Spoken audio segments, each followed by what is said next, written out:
Have you ever noticed when you're driving in your car that if someone cuts you up, they're a fucking moron? Yet if you accidentally cut someone else up, you just didn't see them. This is called the fundamental attribution error. Basically, this is where the problem with working out begins. You see, we treat ourselves very differently to other people, and when it comes to program design, it's the crux of the problem. The reason I've left this on the board is, between videos, the only thing I use this for is writing down the work I need to do in a session. There are 10 questions you should have in your mind, and some of them, when we get to them, you'll think, oh, I didn't really think of that one. And in this video, I'm going to answer them and leave you better off with your world of training. It's worth noting that since 2014, I've done over 5,000 one-to-one personal training sessions, and I'm going to condense everything I've learned into only a matter of minutes. So let's get into that first question. What is the difference between a training program for muscle growth and a training program for fat loss? Now, this is where some of the evidence-based community can lose their head, because I'm going to say nearly nothing. I'll show you. So there are some different components that are going to determine whether or not you build muscle. The first thing is training volume. How many reps and sets of a given exercise you're doing? I'm going to oversimplify quite a lot. We're going to have recovery, which is going to be how much you sleep, and also how much rest you get between training. If you don't get enough recovery, it will hinder your gains, quote unquote. And then very simply, the amount of calories that you're consuming. Now, if I was your coach, everyone seems to think, I would only pull this lever. I would only reduce your calories. Now, there is one slight layer of complexity to that, and I'll explain it. Some people say, not all calories are born equal. Well, they're not born for a start. And second of all, it's a unit of measurement. It's a bit like saying to someone, oh, not all kilometers are born equal, because some kilometers are like uphill and some of them are downhill. Still a fucking kilometer, you pleb. And this isn't just gonna be some fitness twat talking about macros, all right? Just bear with me. I'm here to help you, and I'm doing it for free. And any questions you have, Declan, you ask. And the macronutrients we have are protein, fats, and carbs. Now, I would never tamper or change the amount of protein that you're consuming, because whether your goal, let's say Declan right here, his goal is to bulk Hogan or to get Shreddy Kruger, his protein remains the same. Because if he wants to get Shredsville, Tennessee to go on a lad's trip to Ibiza, I need his protein high for satiety, preservation of muscle tissue. I need that boy eating protein in every meal. But then, if Declan then comes back and says, I want to get the Quadfather 2, I'll say, bro, you're going to need the protein to put you in a positive protein balance to support all of that muscle growth that's going on. I want you to think about fats and carbs being your energy macronutrients and protein being the constant variable that stays the same. Think of it like this. If this was a Toyota Prius hybrid, carbohydrates would be your petrol motor, fats would be your electric. So when you leave in the city and you put your foot down on the motorway, you need the carbohydrates. But then day to day between exercise, you need fats. So they both got their own roles in there. Now, the question you're thinking within that question is, which one do I cut first? The truth is, whichever one you want. Because studies have shown if we keep calories the same and protein constant, whether we go high fat or high carb and bring down the other macronutrient, makes no difference. So I'll be completely honest with you. Anyone that's used my coaching app, when you say you want to lose fat or build muscle, program you get is almost identical. The only lever you would ever pull is to reduce total fats and carbohydrates on a daily basis. The training program doesn't need to change. There isn't a certain amount of reps that burns fat and a certain amount of reps that builds muscle. Think of it this way. You are either getting bigger or smaller. To get bigger, you need more calories. To get smaller, you need less. You can't grow and shrink at the same time. Your bank account is either going up or it's going down. It can't do both at the same time. So you don't need a fat loss workout. You need to reduce the amount of calories you're having for the amount you move.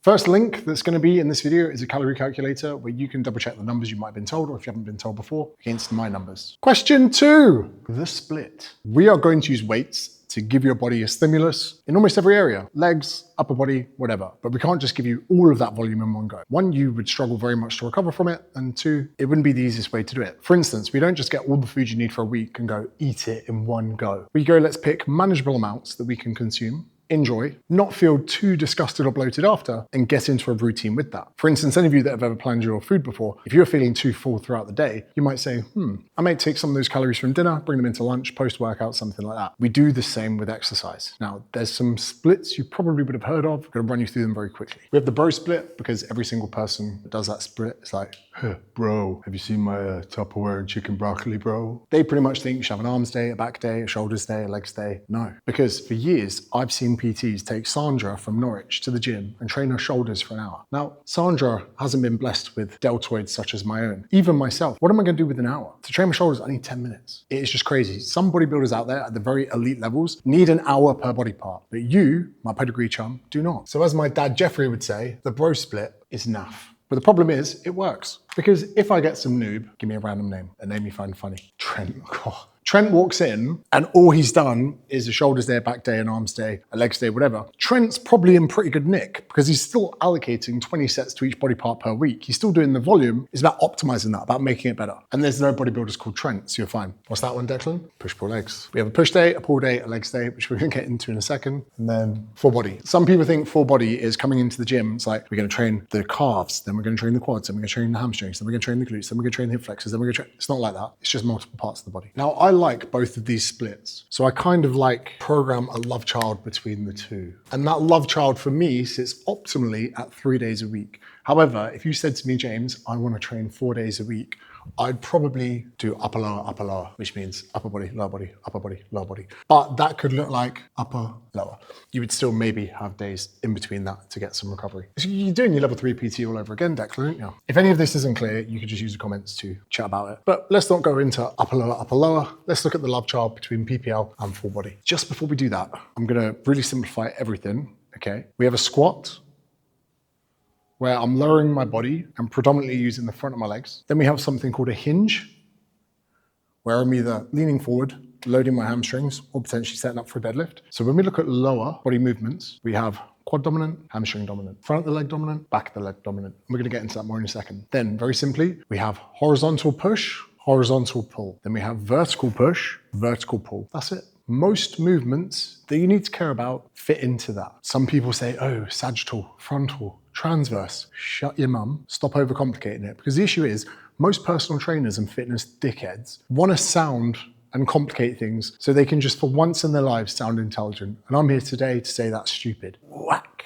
Shut up. So let's say you hire me as your coach. Do you know what? I'm not here to sell you my coaching. I'm here to help you. However, the second link in the description is where I'm just going to ask for your email address. And I am going to send you funny, banterous emails, and they're going to be inappropriate, and they could be perfect reading material for when you're on the toilet. But you know what I never do? Spam you. Anyway, let's get back to it. So days of the week, Declan. Monday, Tuesday, Wednesday, Thursday, Friday. So first things first, we're going to nominate which days of the week I want to train. We're doing Monday, Wednesday, Friday. Then we said before that we wanted to opt for a love child between push-pull legs and full body. And I'm just going to make it up on the fly, and then we're going to get into reps and sets. So Monday, we're going to pick squat, just out the blue, just like that. We could pick any lower body movement, but we'll do squat. And I know some of you might be thinking, I'm not that confident at doing back squats. Look, doesn't need to be barbell, doesn't need to be squat rack. You could be quite literally holding a weight in your hands and doing a goblet squat. Oosh. You could even be doing it with your baby, and you'll notice there's a playpen there, because I have a son now. So when I'm picking a squat, Declan, what am I actually picking? Lower body compound. We're going to get to that in the next bit. But before, let's just look at program design. So considering I've started Monday with one of those, Wednesday we should probably start with another. And I'm probably going to say RDL, which stands for Romanian deadlift, which is just a hip hinge movement, because muscles don't take a week to recover. And even if the front of your legs get a bit sore from this, we're going to a movement here where they're going to get rested a bit. So even though these are both lower body movements, the areas that we smash here don't get smashed too much there. Then although the hamstrings might be a little bit sore, maybe we go for a leg press. But then I look at this, and by the way, program design is just making shit up. The coach I hire to write mine, who I pay a heinous amount of money to, he just sits there and goes, what should we put in there? It's not as strategic as you think. I did a lifting workshop with Australian strength coach, Sebastian Oreb, who trains the mountain to get the world record deadlift. The most amazing weekend of my life was this. The smartest guy in programming that I know, you ask him a question, he goes, what's a good rep range for this? Yeah, what about that? Yeah, that also. What's a good exercise for deltoids? Yeah, shoulder press. Yeah, lateral raise. What else? Bench press. Yeah, bench press too. The higher you get in expertise, the more people go, yeah, that'll be fine. Yeah, that's all right. Idiots are like, I can't believe that you would program bilateral exercises 3 days of the week without any of those muscles being in the elongated femoral stretch position. Anyway, but one thing I might do when looking at this is go, do you know what? Let's go for a single leg press. Let's look for something unilateral, which means one-sided. Again, I was just guilty of the thing that I was just ripping people for, trying to sound smart. Cool, so those components are taken care of. And again, we'll get to reps and sets in a minute. Now, this pen here is going to represent push. Bench. Do you know why? First push exercise that came to my head. Then I look over here. I go, what push should we use? Well, we've done horizontal. Let's do vertical. Shoulder press. Now, Declan, we've pushed up, we've pushed away. What would be the next thing to do? So I'll put dips. Even though this can seem like a bodyweight exercise, and it is, we are pushing down. Boom. Bench, shoulder press, dips. Again, the weight you use doesn't have to be crazy for dips. If you can't do a bodyweight dip, there are machines in gym. So we're gonna take that push pen, we're gonna put that away, and we're now gonna get out the pull pen. So you notice we've got push-pull legs in every component. Now, which direction should we pull first, Declan? All right, I'll tell you what, why don't we mirror the planes? All right, so we were pushing away, let's pull in. I'm gonna do a row because it's the exact same movement, the gravity of the weight is just in a different place. We're gonna get into that in the next module. A lot of these movements are the same, we just manipulate the body to change gravity. Shoulder press, the opposite of shoulder press, that pull down. And then we've done pull in, we've done pull down, we could look at a pull up. Now for the pull up, we could do an upright row, or we could look to a lateral raise because same but different. So let's maybe go, do lateral raises. So there we have an element of push, pull, leg on each day. Now we're gonna build it out with the next question that's coming. What do you think the next question is gonna be?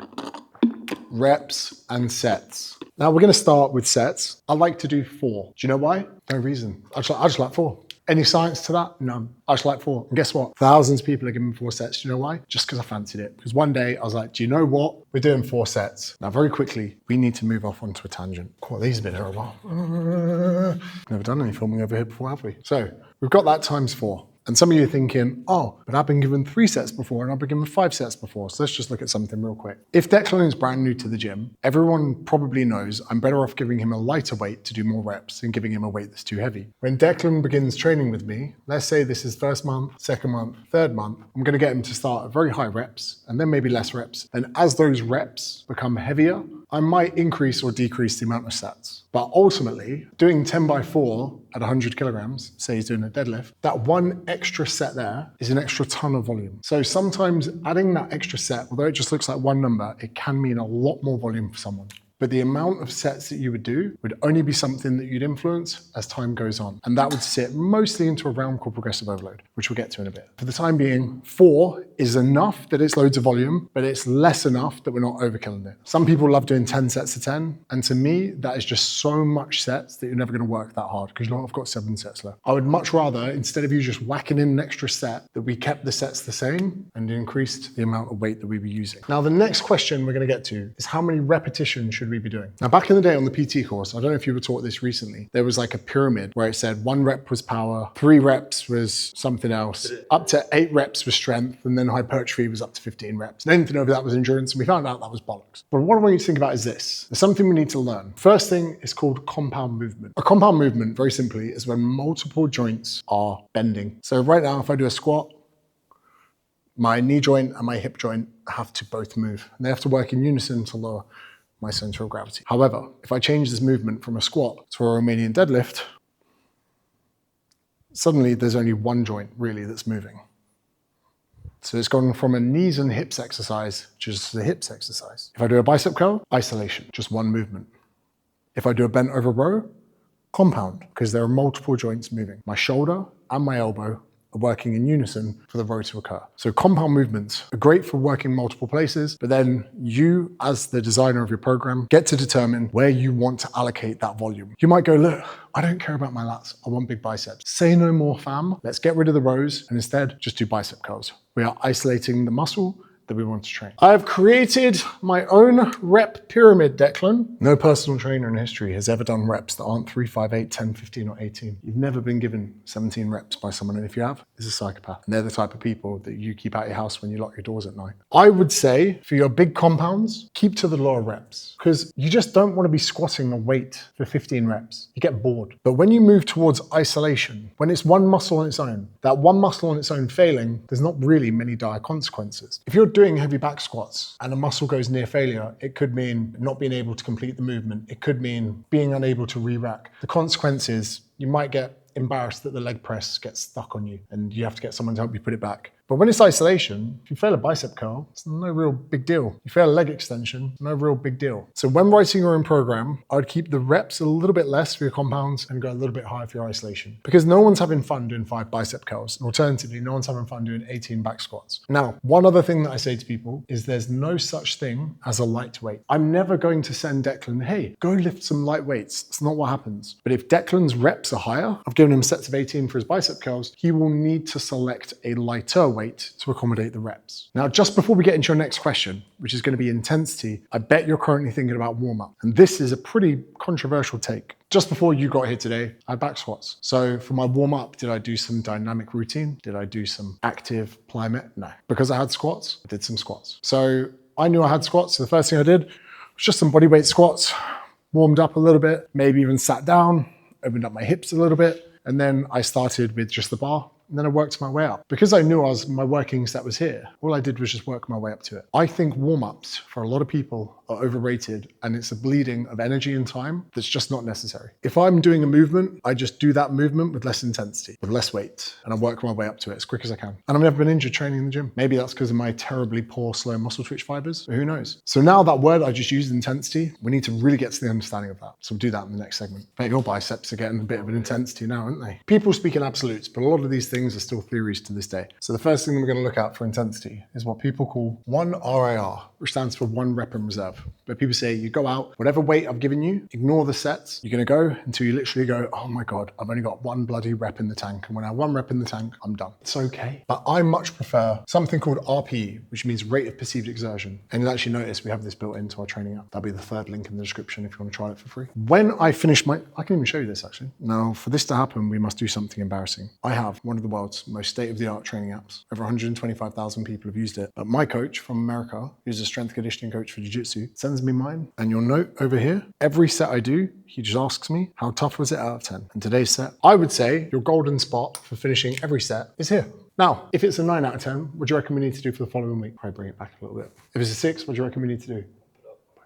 Now, here's something that not a lot of people know. These are the same. 1 rep in reserve is a 9 RPE. 2 reps in reserve is an 8 RPE. 3 reps in reserve, do you know that? You're learning, mate. You're getting paid to learn. Do you ever think that? Good man. So rather than saying to someone, especially a client, if she was new, because as a personal trainer, I would bring someone to the squat rack. Sharon would come in. Actually, give me another woman's name, like a funny one. Gertrude comes in. She's in there. I, as a personal trainer, I'm just going to give Gertrude a real basic exercise. And the only way I can get feedback is go, how hard was that out of 10? Should get about a 5. Very cool. We're going to raise the weight a little bit. Or I might raise the intensity a bit, a little bit, whatever. All we need to do is get feedback from people how difficult something was. It can be in person or it can be in the program. But you, if you're training on your own, must ask yourself at the end of every single set, because your body is going to adapt to the stimulus that we give you. And if you do not ask yourself and give honest feedback to how difficult something is, you cannot progress, which is going to be the next part. Because what was once an 8 for me today, in 2 weeks' time might be a 7 or a 6. And I need to give that signal to my coach so that he knows to change my program. So if you're doing your own program, you need to give yourself that signal so you know when to increase the weights, reps, exercise, which is going to bring us into our next component. Loads of people chat gas about progressive overload, and this is all it is. You walk into my gym, which you wouldn't, it's private. Please don't walk into my gym. You see Declan's nan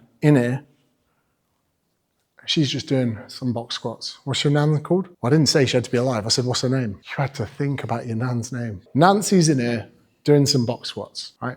You go away, you live your life. You come back in 2 months' time. Nancy's still here, but this time she's doing the movement with a 12-kilogram dumbbell. What's changed? I've progressively overloaded Nancy. From where she was, I've added a weight. I've not added a weight because I'm cruel. I've added a weight because I need to keep her at that RPE 8 and 9. If she had only continued doing body weight, her RPE would have just diminished. We wouldn't have stayed in that golden spot we need. Progressive overload is how we always keep things up there. So there's your first way we can do it. Add weight. The other one we spoke about over there, add sets. Another one, what does add ROM mean? Range of motion. So for instance, let's say we're doing a rear foot elevated split squat and I'm just busting these out. Sometimes if I was training Gertrude, not to be sexist, but with some women, I found the idea of handing them weight quite intimidating. Or for them to be now front loading 10 kilograms in a place they already don't feel very comfortable because there might be builders dropping weights down the other end of the gym, I'd say, do you know what, Gert? Which is what I've started calling her. Instead of me just giving you a bloody weight to hold on to, why don't we just increase the range of motion? Then you can do the exact same thing that you're doing now. We're just going to do it at a deficit. So I'd get Gertrude to put her foot on the plate, foot back on the box, and this time she would have to go further to reach that bottom point of the movement. She would have to come further into flexion, further into extension. That might have taken her RPE from a 6 to an 8. It's not always just adding weight. We could have kept the reps the same. Technically, we're keeping the weight the same. We're increasing range of motion. You could do this for Romanian deadlift. Oh, and there's a bonus module for you here, guys. Anyone else out of breath? For some of you that play rugby or sports like football, where you wear studs and a boot, a friend of mine called Graham, he trains his athletes to put the ball of their foot on a plate so that when they're doing their split squats, there's some stability having to go through the foot and probably some proprioception that would probably mimic the relation to sprinting on grass in boots. Where were you, Graham, when I needed you playing rugby? Don't worry, I was never that good. Tempo was another one where people loved slowing down the eccentric. Never been a fan. Even when someone said, oh, slowing down the eccentric helps with muscle, I'd rather have smaller muscles. I just don't like the idea. Oh yeah, nice eccentric, bro. You can add a band to things to add resistance. There are probably some others, but they're the main ones. Now, one consideration to make here is, guys, don't go to failure in your first set. So basically, we spoke about always wanting to do 4 sets. If you go fucking mental in your first set, although you might be like, yeah, I went to failure, I'm a badass, you're going to diminish the quality of the next 3 sets. And the amount of good training volume that you're able to get from a session, down the toilet. Question 6 would be something called distribution of volume. Where do I allocate that training frequency? And again, this is down to you, because although we're going to provide you, it's like a tailored jacket. This training program, let's chuck it on. As your tailor, the first thing I want to do is just get a jacket that's roughly going to fit. I'm going to chuck it on, and you're going to go, I've only been here 5. Just get that on, and let's make in some amendments, make some amendments, take it off, chuck it back on again, make some amendments. That's what a program is. Sometimes I give a woman a training plan, and after 3-4 weeks, she's going to go, the front of my legs are always sore. I've always got DOMS, delayed onset muscle soreness, but really I want to develop my glutes. I want to have a big shelf, booty, bitch, peachy, butt thang kicking out the derriere, right? And if they want the Bundesliga, we as coaches have to give them the Bundesliga. So all I might do is take some volume from the quads, give it some glute exercises. If there's a dude that you're training and he's like, bro, I live in vests, I don't care how big my chest is, I'm never topless, I want bigger arms, we can take some volume from the chest, allocate it to arms. We are the constructors of our own program, and we might need to follow a program of 3 to 6 months to see which areas start developing and which don't. Each person is to be their own scientist with their own wants and needs to how their physique could go. If you can make one bit of your body womp, what would it be? He says lacking in the legs. How much legs work do you do a week? Twice a week? Oh, right, okay. Twice a week back in the day. So how much do you do now? There you go. So don't cry about the results you didn't get from the work you didn't do. I could, you know, in 100 years' time, they might look back at my YouTube and go, this guy's a philosopher. They'll go Socrates, Plato, Smithy. Okay, I'm going to go into the terminologies. Complex shit people say that you just need to understand. So we did compound, we did isolation, superset. What is a superset? Basically, when I'm looking at my program, are there 2 exercises that I can pair together to save time? So these can be conflicting or non-conflicting. So for instance, if I'm doing bench press, I might then go do some tricep work. But if they both challenge the same part of the body, then there is a chance that my tricep extensions could diminish my bench press. Then again, the question is, are we training for muscle growth or are we training for fat loss? If we're training for fat loss, do I really care if your last few sets on the tricep extension were shoddy?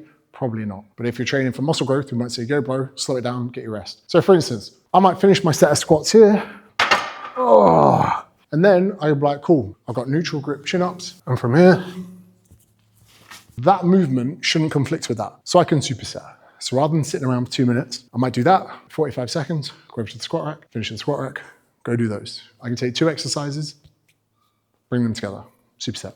Barbell, dumbbell, barbell being the barbell, dumbbells being the dumbbell. Some people love dumbbells, some people love barbells. It really is that camp that you're into. I think that the stability that you're going to get from using a barbell can trump in a lot of settings, especially for wanting to look a certain way. I used to hate the Smith machine. I've done a bit of a U-turn. Basically, the more stability that's there, Smith machine at the top, then barbell, then dumbbells. Now, for performance, we could argue that less stability is a good thing because you're going to get those kind of balanced proportions from 2 separate weights. You've got the difficulty of bringing them up. Someone who's maybe an athlete might be better off having separate dumbbells they push. But really, the more stability we can create, the better we are keeping pressure on a muscle. It's going to benefit muscle growth. Even benches, for instance, right? Some people don't realize why they sit down to do certain movements. And the reason we sit down is to create stability. And what we're doing here is we're taking the pelvis out of the equation. So the only thing that can generate lifting this board marker is my shoulder. Whereas if I stand, there's that tendency for my legs. So when we sit, we're creating stability. When we lean back on things, we're creating stability. Another thing to think about is a strength curve. So I've not got it set up, but I want you to think about this. The machines that go at 45 degrees that you lean over the front and extend, that is the same movement as a GHD where you lay flat and you extend, which is the same movement as a Romanian deadlift. The only thing that changes is gravity. The same way that if I do bicep curls here, gravity is working a certain way on my bicep. Now, my bicep is going to be influenced in relation to where it is to my body. Similar to the tricep. My tricep becomes lengthened when it comes overhead. Shortened, lengthened. For instance, some of you, if you bring your arms back here, you'll feel a stretch in your bicep, not your shoulder, because we are lengthening the bicep. So when I sit on a bench for stability and I lean back to do bicep curls, I'm changing the relationship of gravity on the bicep. The elbow is doing the same job. The only thing is gravity has changed because of the angle of my body. The same way that if I was to do curls, now again in this position, my elbows have gone from behind to in front. The movement that's happening at my elbow is exactly the same. However, the whole movement is going to feel very different because of the way I have changed the stimulus on the muscle. That makes sense. And then one of the last ones would be a 1 1/4. So for instance, a 1 1/4 Romanian deadlift would be where I go all the way down, up a quarter, back down, and up. 1 rep. All the way down, up a quarter, back down, and back up. And what we're doing is we're just adding a quarter range of movement to where would be considered the most difficult part of the lift. You ever been given 1 1/4? Never had a PT. Looks like it. Right, and now it's time to talk about the magic sauce. No, I'm not talking about testosterone, but if you do want to check your bloods, that's going to be the 4th link in the description. Black Friday discount, I think it's 70% off blood check if you're a male in the UK. Getting your bloods checked. Remember, I'm not flogging gear. If you need it and want it, the link's there. If not, relax. I'm going to write down the single most important thing you need to build muscle, to get stronger, to feel good, to alleviate guilt, to make sure you train on holiday. I don't care if ChatGPT writes your program. Don't write your own program. You're quite literally better off. Remember the introduction to this video? You and your mate going to the pub and saying, you write me a program, you write them a program. It'll be better. The second it's you don't respect the sets you give yourself, you don't respect the stuff that's in there. I don't care if you hire one of my competitors, just fucking trust me for something. For the next 6 months, just get someone to write your program. Then all you need to do is go to the gym, do the reps and sets, fuck off. That's it. I cannot stress all of the clients that I've trained, all the results they've had, just been because we've given them a little structure to follow. It's not the movements, not the strength curves. It's not the 1 1/4 reps. It's not the dumbbell versus the barbell. It's not the fucking rack that they squat from. It's not the deficit they put their foot into. There are 2 types of people in the gym. People that exercise, people that train. People that exercise just walk in, jump on the treadmill, do a few weights, and leave. People that train have a program, and that program is written with a goal in mind, and it is a strategic step towards that. People that exercise are on their little cross trainers looking at the people that train. They go, oh, cool, that person looks good. Well, that person's in good shape. They think that they can look like someone that trains from exercising, you can't. I'll reiterate, whether me and my amazing coaches provide this for you, whether AI provides this for you, or whether your fucking neighbor called Derek that works at the post office provides this for you, I couldn't give a fuck. But you are on this video looking for the secret sauce, trying to figure something out, trying to do anything that it takes, apart from having a third party give you some reps and sets, you go away and you fucking do it on a weekly basis. If it's too much volume, tell your coach, get them to reduce the volume. If you can't keep up with the amount of sessions, ask them to remove a session. Follow one of those and you won't need a fucking personal trainer. All that personal trainers do is get people to follow one of those. Links in the description. If you enjoyed this video and made it that far, you'll probably really love this one that I've done here. So go on, watch that. Fuck off.